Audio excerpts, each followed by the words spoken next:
માળિયાહાટીના તાલુકાના પાણીધરા અને પીખોર આ બે ગામનો ડામર રોડ અતિ બિસ્માર અને ખખડધજ જૂનાગઢ વેરાવળ નેશનલ હાઈવે ઉપર માળિયાહાટીના તાલુકાના પાણીધરા છપરેથી પાણીધરા અને પીખોર આ બે ગામનો 7 કિલોમીટરનો ડામર રોડ 2 વર્ષથી અતિ બિસ્માર અને ખખડધજ થઈ ગયો છે। 7 કિલોમીટરના આ ડામર રોડમાં મસ્ત મોટા ગાબડા પડી ગયા છે, જેના કારણે વાહન ચાલકો અને આ બે ગામની જનતા ત્રાહિમામ પોકારી ગઈ છે। પીખોરના સરપંચ મગનભાઈ કણસાગરા એ લાગતા વળગતા અધિકારીઓને વારંવાર ઉગ્ર રજૂઆતો કરી છે, પરંતુ નિર્ભર તંત્ર આંખ આડા કાન કરે છે અને કોઈનું સાંભળતું નથી।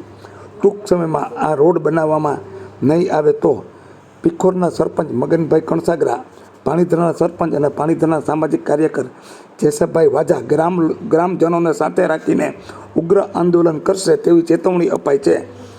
તો આ આંદોલન થાય એ પહેલાં લાગતા વળગતા અધિકારીઓ અને રાજકીય આગેવાનો જાગશે કે કેમ તેવો પ્રશ્ન જનતામાં ચર્ચાઈ રહ્યો છે। જે દર્શક મિત્રોએ સુપરફાસ્ટ ચેનલને સબસ્ક્રાઈબર નથી કરી તેમને સબસ્ક્રાઈબર કરી લેવી।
પાણીધરા પીખોર રસ્તો પીખોર ગામનો સરપંચ મગનભાઈ રામજીભાઈ કણસાગરા।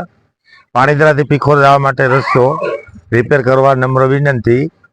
અને ચોમાસામાં અત્યારે હાલ ખાડા અને એકદમ હાલે એવી કોઈ પોઝિશન નથી, કોઈ વાહન કે કોઈ ડોક્ટરી કે કોઈ આફત આવે એવું બહુ ખાડા છે અને રસ્તો કરવા રિપેર ને જો રસ્તો રિપેર નહીં થાય તો અમે આગળ આંદોલન કરશું અને આગળ અમે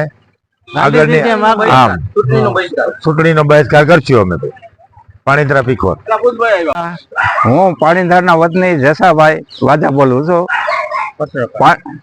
પાણીધરા પીખોર વાળો રોડ અત્યારની હાલતમાં જોઈએ તો માણસો પણ ચાલી શકે એવી પરિસ્થિતિમાં છે નહીં, અને આગેવાનોને વારંવાર રજૂઆત કરવા છતાં કોઈ જવાબ મળતો નથી। આ કેટલા વર્ષથી આ રીતે છે।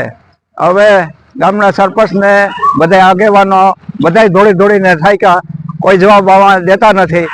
તો આ રોડ માણસો હાલી શકે એવો તાત્કાલિક થાય, નહીંતર આમાં ગાંધી સિંધા રાહે માર્ગ અપનાવવા ગામ મજબૂર થઈ રહ્યું છે।